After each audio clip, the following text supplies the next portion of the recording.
Hello and welcome back to the second video of the Packet Tracer CCNA practical course. Okay, so if you head over to my GitHub page, again the link is in the description below, and we will go to module 1 network fundamentals, and we will go to lab 2. As in the previous lab, we have the guide document, we have the topology of the lab, which is also in the guide document as well. And we also now have this time two packet tracer files. We have lab 02 PKT. This is just a standalone lab. Yeah, so download that, open it up, fine. Or we have the guided, or PKA. Now the PKA, what that actually has is it has the guide built into the actual lab as well. So if you only want to work with basically one window, have everything contained, then you can use the guided one instead. It's entirely up to you which one you want to use. The labs are both the same, but if you use the standard one here, the standard PKT file, then you'll need to use the guide to go along with it. So it's entirely your choice. I've loaded up now the guided, so let's bring that up so we can have a little look and see where we're up to. Okay, so this is the lab, so we're going to be doing IP addressing and subnetting on here. Okay, and what happens is with the guided lab, you get the actual activity in here as well, what you need to do. So you have in here a copy of the actual topology, and you have the student instructions as well. So it's up to you which one you want to use. As I said, you can either have the Word document and the standard lab, or you can have the guided lab which has this in there. Now I've not done anything with the check results. Now normally a lot of this time you'll sit there and say, oh, let's do the check results section to see where you're up to. If you want me to start including that in future videos, then let me know. It's just a little bit of extra work. It's nothing totally major, but when you're creating the actual activity, you need to say, well, these are sort of things that you need to actually check upon when someone clicks on the check results. But if you want it, let me actually know. Okay, so basically what we're going to be doing in this lab should be relatively straightforward. Okay, is we are going to be configuring the IPv4 addresses on these interfaces here on these routers, and they're all in different subnets, and we are going to be doing these interfaces that are leading down to the switches, and we are going to be doing the PCs as well. Now, even though configuring PCs in Packet Tracer is not part of your CCNA curriculum, so you won't be tested on that, but the thing is, if you're going to be using Packet Tracer anyway, then you need really to know how to add IP addresses onto the PC. So we'll do that as well. So what I'm going to do, I'm going to configure this whole router here, this switch, and these switches here, and then you'll be expected to at least do this one. Depending on time, I might actually do these ones as well, depending on where we're up to, and then we'll run some verification commands as well on that, and hopefully we should get the lab done. But right, so let's get cracking and let's have a look at our instructions and see what it wants us to actually do. Okay, so let's have a look at the student instructions here. So what it wants us to do is to add the IP address onto GigabitEthernet 00 on R1. It wants us to put a description, LAN headquarters, enable the interface, configure GigabitEthernet 01, again IP address, and of course because that's a link there, /30, enable the interface, and exactly the same on GigabitEthernet 2. Okay, all right, so let's get cracking with that. So I'm going to pull this to the side so I can see what it wants us to actually do. Now, unlike the first lab, we're not going to use the console. I mean, if you want to use the console, that's entirely up to you. That's fine. There is a base configuration on here, so let's have a look at the base configuration, following on from what we've done before. So Cisco and enable is class, show running config, and we can see here we just have the enable secret. And if we scroll down a little further, we have the line console 0 and the line aux. The line VTY. That's all that we've really got configured, as well as the host name. So that's fine and dandy. Let's do a show IP interface brief. Okay, no IPs or anything on the actual interfaces, so that's exactly what we want. That's fine and dandy. So let's configure router 1. So let's go into configuration mode. So, or configure terminal, as we already know. Configure, don't need to do that twice.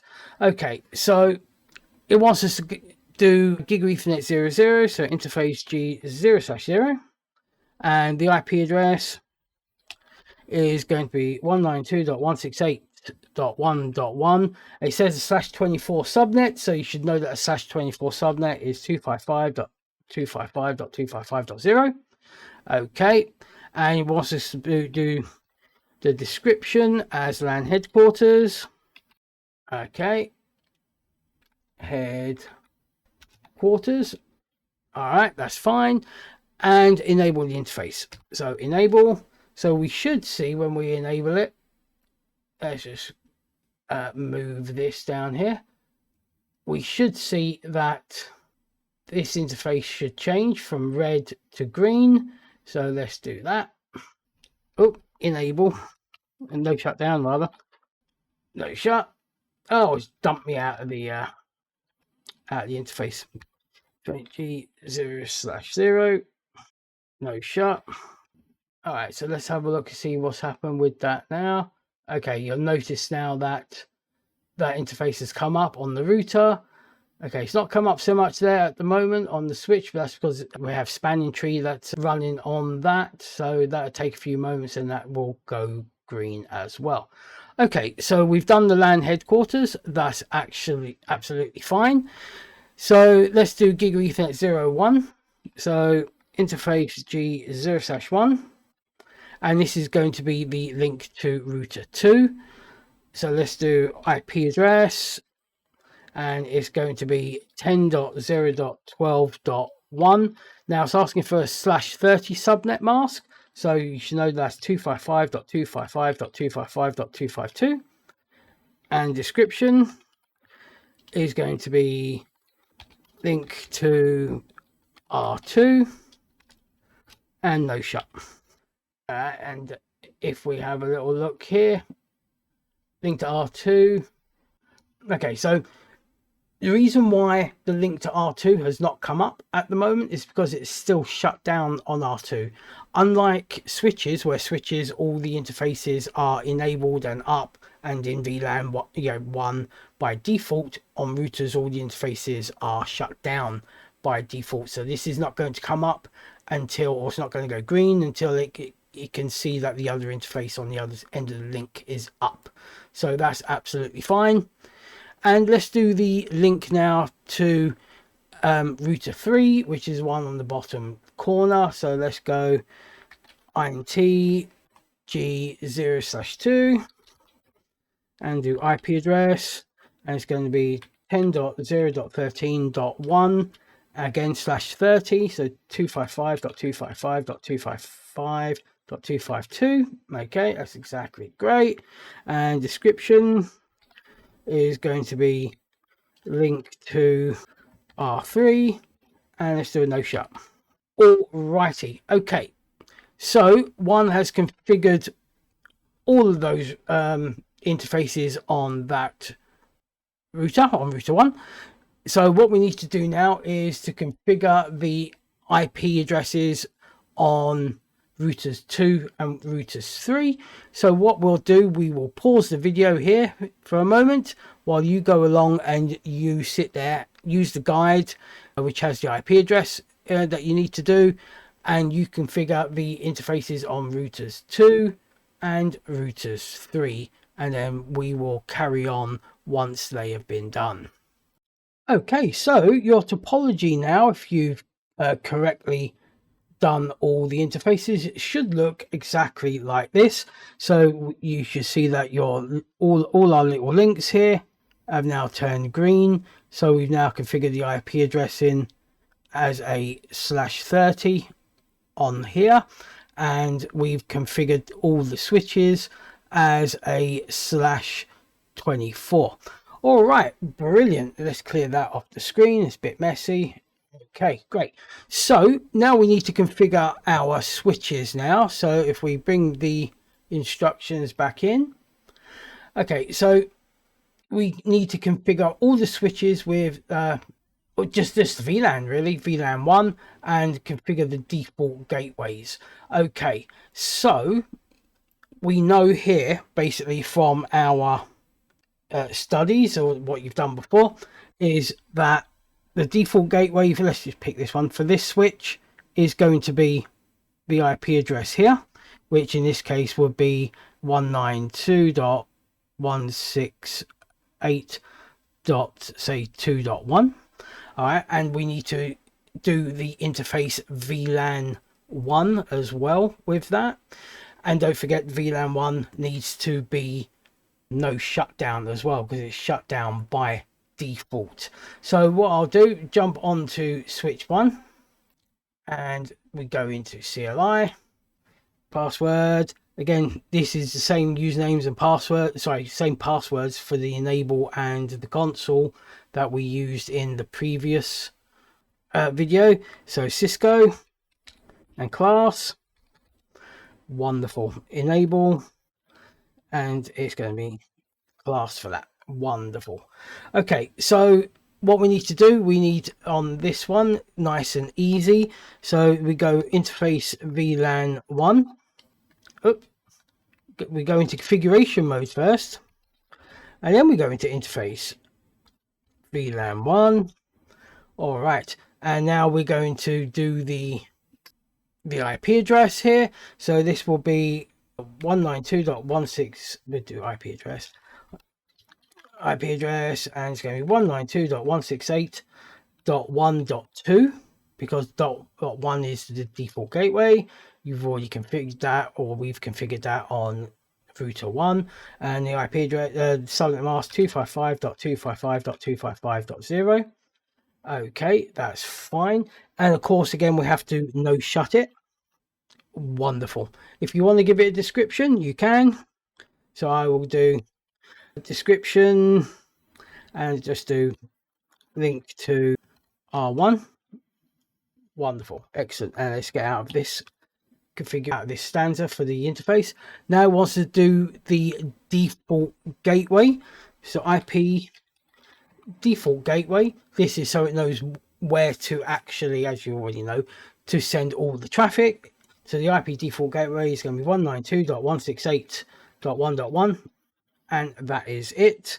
And let's do a do WR, so do write on that. So that is now configured. So I've configured for you switch 1. So why don't you jump on now and do switches 2 and switches 3. Okay, so you should now have completed switches 2 and switches 3. So the next part of the guide is to configure the PCs. All right, should only take about 5 minutes or so, give or take. All right, so let's have a look. I will do PC 1 and PC 2, and then you can go through and do PCs 3, 4, 5, and 6. So open up PC, go to configuration, and then you notice that you're already here. In this screen, the global settings is asking for your default gateway. So you put that in first. In this case, this is the 192.168.1.x subnet.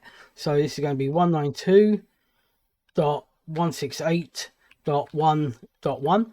That is the actual default gateway that we're using. And then under the interface, you see GigabitEthernet 0. And this is where you need to put in your IP address of the actual device. And this will be 10, and the other one will be 20. So it's going to be 192.168.10, sorry, .1.10. And don't forget, you need to click into the subnet mask underneath, and it will automatically give you the subnet mask of /24. If you want to change the subnet mask, if you're not using /24s, then by all means you can do that. All right, that's all you need to do. You can close that down, and again, PC2, go to configuration, pop in your default gateway 192.168.1.1, go into the Ethernet interface, and let's pop in the IP address of 192.168.1.20. Okay, and click into that, and we now have our subnet mask as well. So these two devices are actually configured now, which is exactly what we like to see. Happy days indeed. If you want to quickly confirm that you have PC to PC connectivity, then click on your PC, go to desktop, go to command prompt, and then run your ping. So it's ping 192.168.1.1, the default gateway. Okay, that's absolutely fine. And .10 for PC1. That is absolutely fine. So we have connectivity on that particular subnet. Brilliant.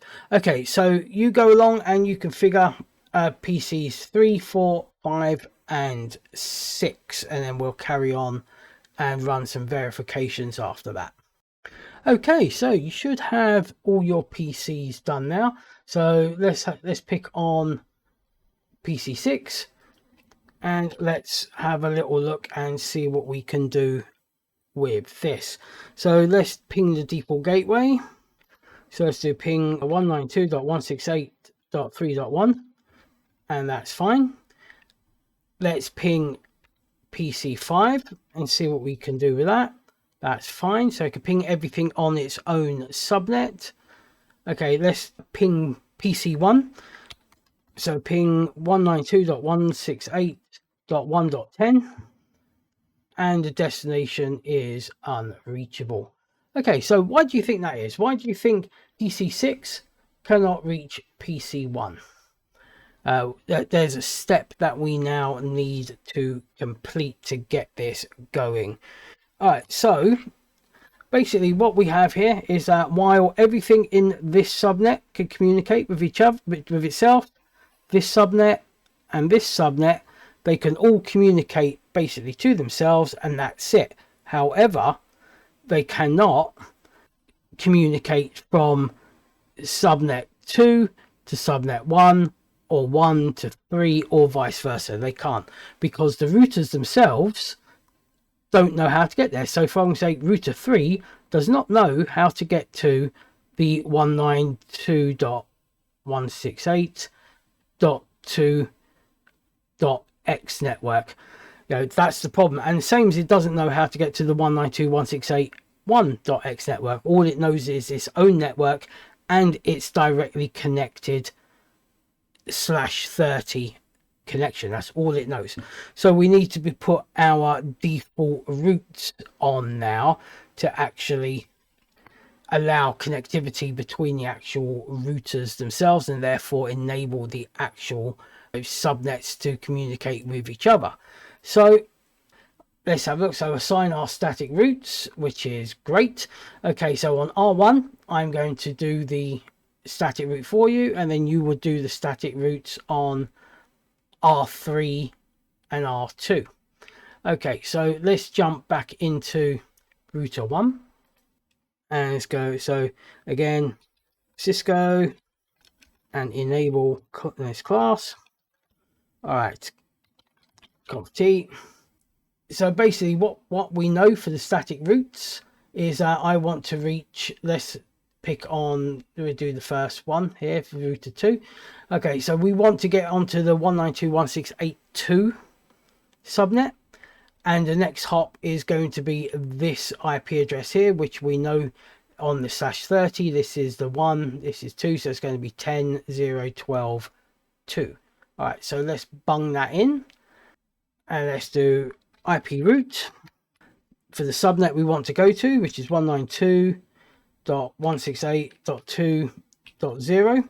and its subnet is 255.255.255.0. So we want the static root to deal with everything in that .2 subnet, and the next hop is going to be 10.0.12.2.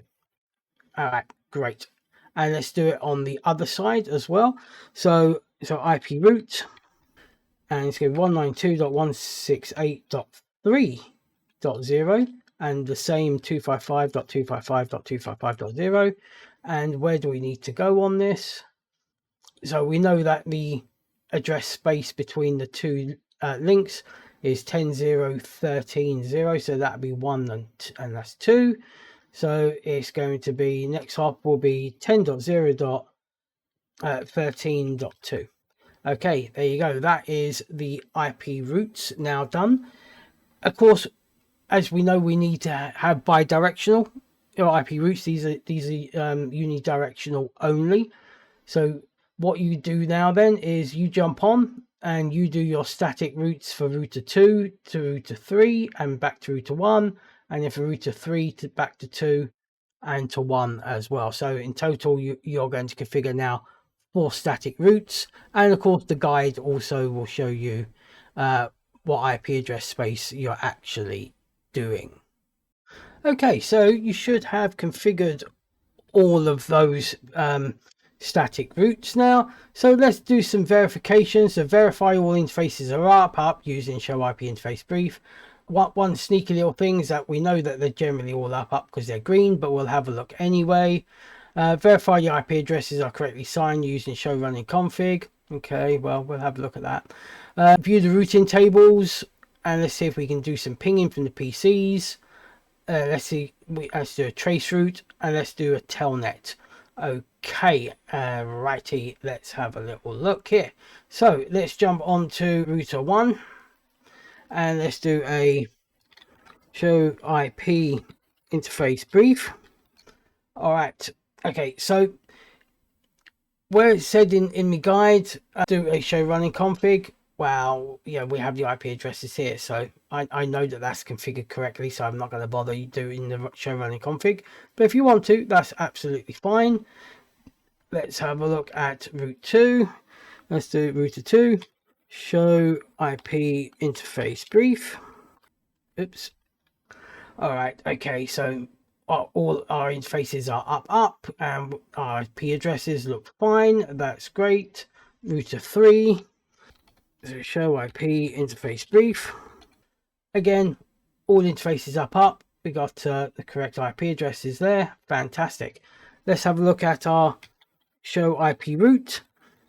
All right. So firstly, we can see we have 2 static routes. You know, these are the ones that you have already configured.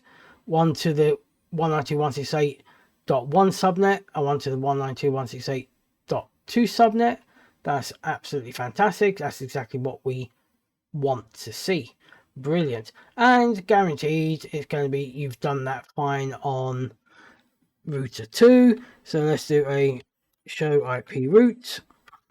Yep, we have our 2 statics there. That's fine. So we have our static route there, and we have our static route there. That's brilliant. And let's go on to PC1, router 1, and let's do the same there. Show IP route. Again, we have our 2 statics at the very bottom. Brilliant. So it wanted us to see if we could telnet from one router to another. So let's try that. So let's do a telnet 192.168.2.1. So this is the, oh no, ooh, naughty 10.0.12.2 rather, that's router 2. Okay, so asking for the VTY password, which we set to Cisco. Okay, and as you can see, we're logged on to R2. The caret has changed there. You know, we have R2 as the host name. Let's exit out, and we're back to R1. And let's telnet to 10.0.13.2, which is the link to router 3. And it's asking us the passwords. again Cisco, and there we go, we are on router 3. So telnet works, each router can get to the other one absolutely fine. It has asked us now to do some verifications on the PCs, so let's jump onto PC1 and let's go to the command prompt and let's have a little look, see what we can do here. Okay, so let's do ping and let's go 192.168.2.10, so that's PC3. Okay, that's working fine. And let's do PC4. It's working fine. So we can reach the 192.168.2 subnet. Absolutely fantastic. So let's do the 3.20, which is PC6. Brilliant. And PC5. Okay, might just take a few moments. There we go. All right, so we have full connectivity. We've successfully managed to do a some /30 IP addresses, some /24 IP addresses. We've got a little bit of hands-on, just getting a bit of muscle memory in there, which is what we want. But you've learned how to configure the actual PCs, even though that's not part of your Cisco studies, but it's part of Packet Tracer, something you need to know. But we've configured again 3 different VLANs. One VLAN on 3 different routers, I should say. You've also learned that you need to know the VLAN interfaces. That's brilliant. And we've done some static routes as well, and we've verified that connectivity is there. Okay, so the only other thing left now is, if we get up the activity, is we have a couple of questions here for you to answer in your own time. Basically, /subnet mask provides how many usable host addresses. You should know this. Okay, what's the dotted decimal for a /24? You should know this because you've been putting it in and you've seen me do it. Which device is responsible for forwarding packets between different subnets? Well, you should know this one as well. Okay, what is the broadcast address for a network of 192.168.2.0? Okay, that's good. You should know that one. Why do we use /30 subnets for point-to-point links between routers? Okay, have a little think about that. There's no answer. I've not put the answers on here for you. Something you just go away, think about. Why would we use that? In the routing table, what does the C indicate? So we saw the S indicated it was a static route, but what does the C stand for on that? What's the network address for the 192.168.1.100 with an IP address of 255.255.255.0? While that's not an IP address we've configured, it makes no difference. It's asking what the actual network address is there, because that's a /24 subnet mask, so you should be able to figure that one out. And which private IP address range does 192.168.x.x stand for? Now this is the old your old classful addresses. A lot of time we don't use them, but you still have your classes are still effectively there, but we generally don't use them no more. You can have /10 a 10 IP address with /24 if you want. That's not a problem. In fact, it's no issue whatsoever. All right, so I hope you've enjoyed this little video of jumping in, running some configuration commands, just getting used to adding some IP addresses in, adding some static routes in, and running some quick verification commands. And I hope to see you in the next video.